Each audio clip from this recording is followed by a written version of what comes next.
And the first topic is, after the weekend's results, are Spurs now favourites for the top four? When you're looking at who we're going against, Newcastle, Liverpool, maybe even Manchester United are getting tucked into it. You've got the likes of Brighton and Brentford, Fulham there as well. We'll start with you, Iggy. Are Spurs now favourites for the top four? Listen, favourites is a tough one, man, because there's got so many teams that are going to be coming back. Everyone thought Liverpool was back after beating Man United, and they got slapped up by Bournemouth. So it's a real tough one to predict. I truly believe that we need to get a nice little run of games, positive results, and we're definitely in it for sure. Favourites is you can never put favourites on Spurs' name. I'm sorry, I'm not going to fall for that one. But I think we're not talking about a trophy here, Iggy. We're talking about top four. Top four is a trophy, right? We'll get onto that in a second. No, but I believe we will make top four. I think provide on the proviso that we don't lose any more players. That has to be said. I think one game a week will favour us, and let's be having it right. The pressure now will be a lot less than what it has been, say, the week that we come back from Sheffield United to AC Milan. But moving forward, have one game a week, and providing that we don't lose any more players, we'll be in the mix. We've got good run of games coming up as well, so we've got to make the most of it. Yeah, and with those running games, nice presentable fixtures coming up the next three games. When you look at Liverpool's fixtures, their next three fixtures are City away, Chelsea away, and Arsenal at home. So it's a really good opportunity now, these next three games, to really break away from Liverpool. But Ash, how are you feeling about the top four? Are we favourites now? On paper, we have a great chance. I'm only worried about Man U and Liverpool on paper. But in real life, come on, man. Anytime you predict Spurs to go and do something, the opposite happens, man. And they always leave egg on your face. This is the reason why Spurs fans are arguing. This is the reason why Spurs fans are fighting. This is the reason why friends can't even agree. Like, there's no unity within the fan base. They just present problems for us. They do. Do you want problems? Yes. No, we don't. We don't want problems.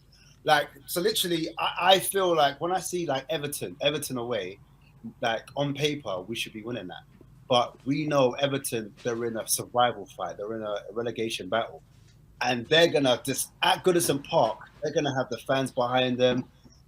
They've got Sean Dyche. He's going to be motivating them. He's going to be massaging their shoulders. He's going to get ready. He's going to put the boxing gloves on them. So when it comes to Tottenham coming out at teams, especially teams that like to maybe sit back and we have to go and attack them, sometimes you see a bit of weakness in Spurs in terms of our play. So I'm 50-50. I'm still reserved on whether we're favourites or not. You look at Brighton don't have that same expectation as Spurs as a big club when it comes to top four or top six or top seven club, whatever you want to call us.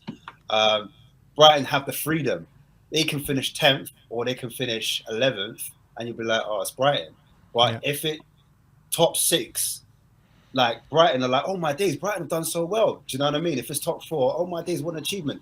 So when you have less pressure, as a player, you can play your own game, you can play with freedom. And as well as the manager can play his own tactics. He can be more risk averse. He can take more chances. Whereas Conte's going to be like, well, I'm not going to risk it because if I throw on this player, I might leave the back open. So I might just bring on a Sanchez to shore it up so we don't end up conceding another goal if it's the last 10, 15 minutes.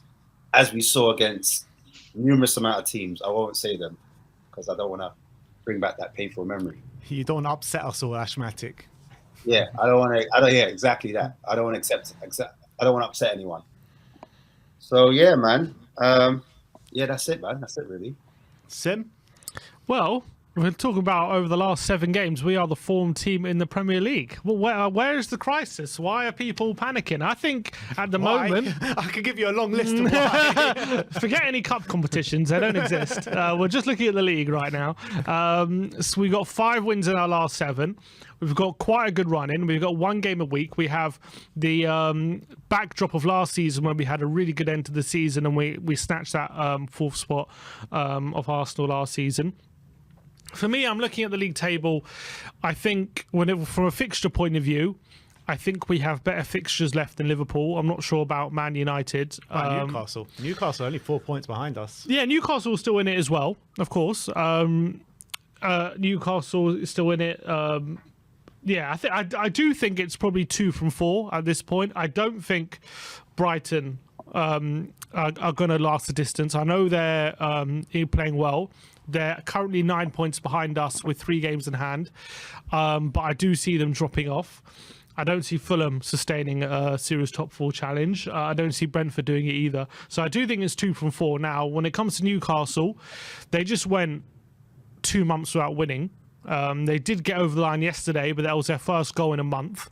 I do think the goals did start to dry up, but maybe that yesterday's result will be a big boost for them. But I just don't see them having the quality to last the distance either. I do think when push comes to shove, Spurs will be a bit more consistent from now to the end of the season than Newcastle in terms of getting wins on the board. I do think maybe Newcastle might lose less games than us, but whether in terms of getting more wins, I do back us to get more wins than Newcastle from now to the end of the season. So that leaves, in my opinion, I do think they'll fall away. So that leaves 2 from 3 of us, Liverpool, Man United, in my opinion, for those last 2 spots in the Champions League. And I do think, looking at that, I do think we're favourites, but we do have to be. I do think we're favourites, but I do think we have to be wary of it. I won't say it. That's the reality again. I think we are. I think we are. No, but all jokes aside, man. When you put it like that, listen. The 1 game a week, you know, Conte's going to have that on lockdown. The fact that we won't have to rely on so many other players because we've got too many games playing so close to each other where he's got to do rotation. Ain't going to be no rotation. There's going to be his best 11 are going to play week in, week out. So, like I said, on the proviso we don't lose anyone between now and the end of the season, for me, listen, I don't want to use that word favourites because I agree with that, man. That's going to end up with egg on our face. But I do think that we've been in this position before. We're on a similar amount of points this time around as we were last year, and there's no reason why we can't go on a little run. Listen, we're not getting carried away with ourselves. It was only I beg your pardon. It was only Nottingham Forest, and Southampton are struggling as well. So you take into the calibre of teams that you're about to face as well, but we have to go with and get the 3 points, get the business done, and because the difficult games are ahead, and we need to break away now and put the pressure on the others to go and get the points. I think this weekend is evidence as ever that no game is guaranteed 3 points. United drew at home 0-0 to Southampton. Liverpool lost away at Bournemouth 1-0. So every 3 points you have to you can't take for granted. You can't take any 3 points for granted. So you got to be happy when you do pick them up. And I think that we're with the current situation of our squad, the how the fixtures are playing out. I do think once Liverpool go out to Real Madrid in midweek, which I do think is almost certainty, it might become a bit different because they'll have 1 game a week, and I think they're going to benefit even more than we will from having 1 game a week, in my opinion, because of the way they play and how intense they are. But I think they are 6 points behind. They do have 1 game in hand, but they are still 6 points behind. There's no guarantee they do win that game in hand.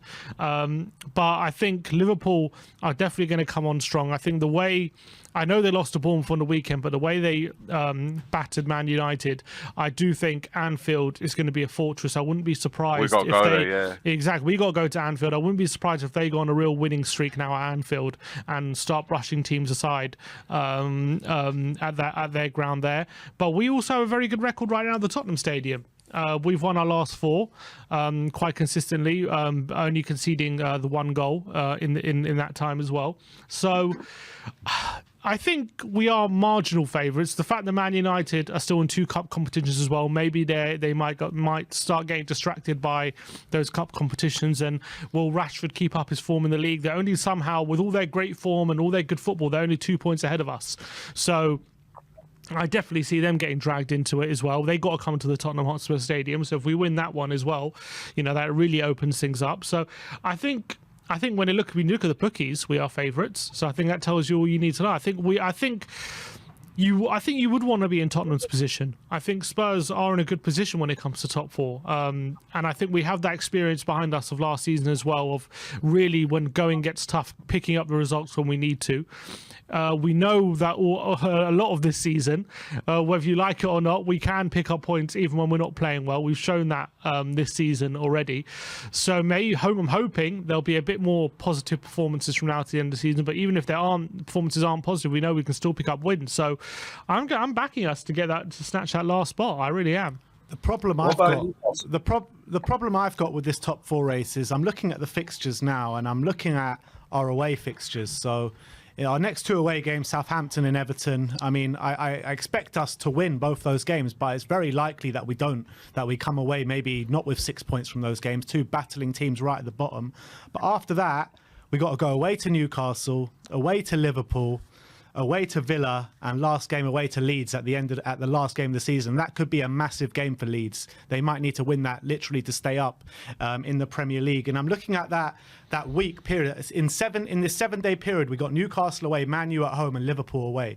I got a feeling that week might be the make or break for the top four. Not another week. You know what I mean? And we know how we are with 2 games a week. So I'm looking at it as things stand right now. I would say we are favourites, but there's going to be lots of ups and downs from now until the end of the season. And I've got a feeling that week when we have to go to St James and Anfield and welcome Man United to the Tottenham Hotspur Stadium, I think that could be crucial. And I would say in 3 weeks' time, after Liverpool's run of games, as you mentioned, if there's not a significant buffer between us and Liverpool after those weeks, I think we're going to have a better idea about the top four race. Yeah, it's true. Guys, don't you think Newcastle are our biggest rivals after Liverpool? Because if have they not got 2 games in hand? Have they not? They got 2. They're 4 points behind with 2 games in hand, but I just don't know. They're not winning enough. They're run of results. Yeah, you're right. They're just not winning enough. Been brilliant. There's too many draws in there. I mean, as I said, I wouldn't be surprised if they lose less games than us from now to the end of the season. I wouldn't be surprised. But will they win more? Will they win more? Yeah. Newcastle's 2 games in hand are Nottingham Forest away and West Ham away. I wouldn't be surprised if they only win one of those. Forest away is going to be difficult. They've been really good at home since September, really. West Ham away, I mean, look, West Ham have turned it around at home. The way Newcastle are playing right now, I don't think you can back them to beat anyone, to be honest. They're not scoring anywhere near enough goals. They might not be conceding a lot of goals, but they're having a lot of draws this season. And they got lucky yesterday. They could have easily drawn that game. They're just struggling to maintain control over teams for 90 minutes at the moment, Newcastle. Like us. For me, defensively, Yeah, I think we're the most sound out of the teams that you mentioned. I think we have been. I think that the thing that's let us down in that week was just not scoring at all. We didn't score a single goal in those 3 games. We scored 3. Richarlison's one was just marginally ruled out. That could have been 4. So goals won't be a problem for us, and that's the key. But now we've got Skippy in there is getting a nice little rhythm going on as well. I think he's playing really well in midfield. And Porro's only getting better, Porro looks like we've got a player on him there. He doesn't mind taking players on, and that's the one thing we all look forward to seeing. So at home, definitely at home, I want to see more of Porro because those are the games that you rightly say away is going to be tough, but the home games are going to be the ones for me. I hope Barry's not watching you, Iggy, man. I hope he's not watching you say all this. No, I've got nothing to say about Emerson because I think he's come heaps and bounds of late. But at home, you got to take it to your opponents, especially with the run of games that we're going to have there. And I look forward to seeing it. Of course, Liverpool away and places like that, maybe Emerson will be there because he has proved that he's ready for those sort of games, and he gives what Conte wants for those sort of games. So, listen, there's going to be everyone involved in that situation, and I think we're going to need everybody really to get us over the line. But here's the thing: usually, to get top 4, it's usually 70 points. That's like the usual barometer to hit that 4th spot. Right now, we're on 48 points with 11 games to go. So to hit that 70-point mark, what we're probably looking at is about 7 wins and a draw out of our last 11 games. And looking at our remaining fixtures, do you see those 7 wins? That's the one thing. I guess it could be less than 70 this season because it's such a tight league. You see people dropping points left. It might well be, Iggy. You might be right. But let's say if it is 70, if it is that barometer, our 5 home games are Brighton, Bournemouth, Man United, Crystal Palace and Brentford. And our 6 away games are Southampton, Everton, Newcastle, Liverpool, Villa and Leeds. Is there 7 wins and a draw in those fixtures? Do you see 7 wins there? Take Man United out, that home win. Man United and Liverpool away. We're probably not going to win at Anfield, and we're probably not going to win at St James's Park. That's 3 already. You're taken out. Yeah. Out of 11 games. Brighton, 50-50. Brighton at home. Good side. But we are at home. We have a good home form. You have to beat them at home. Listen, I think the good thing about these teams, Brighton, they all play on the teams that you just mentioned. They all play on the front foot, and that could be tailor-made for us. That could be tailor-made because this is what we want. They're not shut-up shop sort of teams, which is what they don't mirror us in that sense. So that can favour us to pick them off. Brighton's always proved to be a difficult one at home, but these are the sort of games: Southampton away, Everton away. This is what I'm saying. You've got to start on the front foot. You need to pick up the result. We need to go on a little run now after that Forest game. Go 2 or 3 games where we win, not draw. We win. So therefore, you start building some sort of momentum, and the confidence rise as the more wins you get, the more your confidence goes up, and then we can start with it. Liverpool away and stuff like that. We'll deal with it at the time, and we see how we face those games. Liverpool will come stronger. You're right. Liverpool will. They always do, but we've got to focus on us win the winnable games, and then the ones that don't. You're talking about a lot of head-to-heads as well coming up. A lot of head-to-heads. Yeah. So. And points will be lost, not just by us, man. They'll be lost by other teams. And our away form definitely has to improve because I think it's 4 losses now on the trot. 4 losses in a row without scoring, I think, away from home. So unless we improve that, then it's hard to. You look at any away game right now, like it's a tough game because we literally keep losing away from home at the moment. It's also crazy to think. It's also crazy to think about it. Like if we beat Southampton this weekend, Man U don't have a game this weekend, so we go into 3rd if we win this weekend. And with Man United, when you're looking at it, Casemiro out for the next 3 Premier League games. How much of an impact is that going to be in the Premier League? So, are Man United going to be dragged back into this race too? I think they already are. By us going 3rd, is their biggest player. I think without him, their team kind of capitulates a bit. They don't have that kind of solid player. A bit like Arsenal and Thomas Partey last season. You saw how they. Well, the same could be said about us and Romero. He needs to calm down a little bit as well because the red cards are starting to become a little bit too regular and silly ones as well. So at least he only gets 2 yellows, so it's only 1 game. No, but do you know what I mean? He's like, you got to think to yourself. He needs to, because look, he's going to be massive for us. He is absolutely we don't have a substitute. You're right. Sorry to cut you off, Ash. The same thing. They've lost Casemiro for 3 games. Who replaces him, and does he do just as good a job? You know what? I think the top 4 run is going to be really decided on details, and I think, like I said, we must have our full team. Yeah. What do you think about playing Emerson Royal at the right centre back if Romero was to go missing? Do you think that could possibly? That could well happen. That could well happen if Romero keeps flying in the way. He loves to defend. He plays in the inside, kind of where the centre back plays. Yeah. He's not bad on the ball. He just can't finish. So as a centre back, you need your centre back to defend. And you look at that performance against Man City he had against Grealish. Could he do a number there? Do you know what I mean? I wouldn't say no to any of those solutions. I don't want to see that as a starting point because I think it's something that needs to be worked on, and I don't want to be doing it at the most crucial part of the season. It's something I want to leave perhaps for pre-season, get that going perhaps once we get rid of Sanchez, because also you're sending out messages to those sort of players. You've got 2 centre-backs in Tanganga and Sanchez. You're basically saying, I'm going to play a right-back there. You 2 are simply not good enough. So you're cutting them out straight away, but that's like non-verbal. You're cutting them out for the rest of the season. And at some point, given the reason I just said about Romero, you may need to bring those two in, and if you make that move, you've shut that out. So it's a tricky time of the season to be doing these sort of things. But no, during the game, and if it requires it, and perhaps as a plan B option, for sure you can do it. Absolutely, no problem. Do you guys think? Go on. Go on.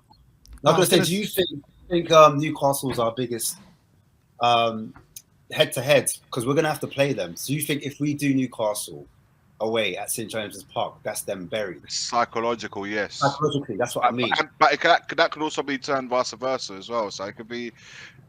Listen. You need to go to these. You need to go to these grounds, and you need to go to these stadiums with an atmosphere, with a straight back. You can't think to achieve something big. Essentially, look, man, top four, whether we like it or not, or whether it's a trophy or not.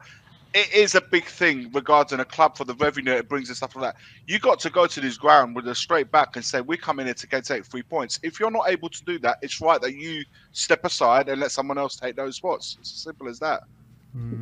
Just to finish off this question, gonna go around the room and want one yes or no. Are we favourites for the top four? We'll start with you, Sim. Yes. Yes. Ash. Go with Iggy. Yeah, he's bottled it. He's absolutely bottled it, man. There's vodka in there, really. Crazy. That timer was mad. So yeah. I think we'll do it. Yes. Iggy? Listen, I have to back the boys, man. Of course, I'm going to say yes. Yeah, I'm going to go yes Come as on. well.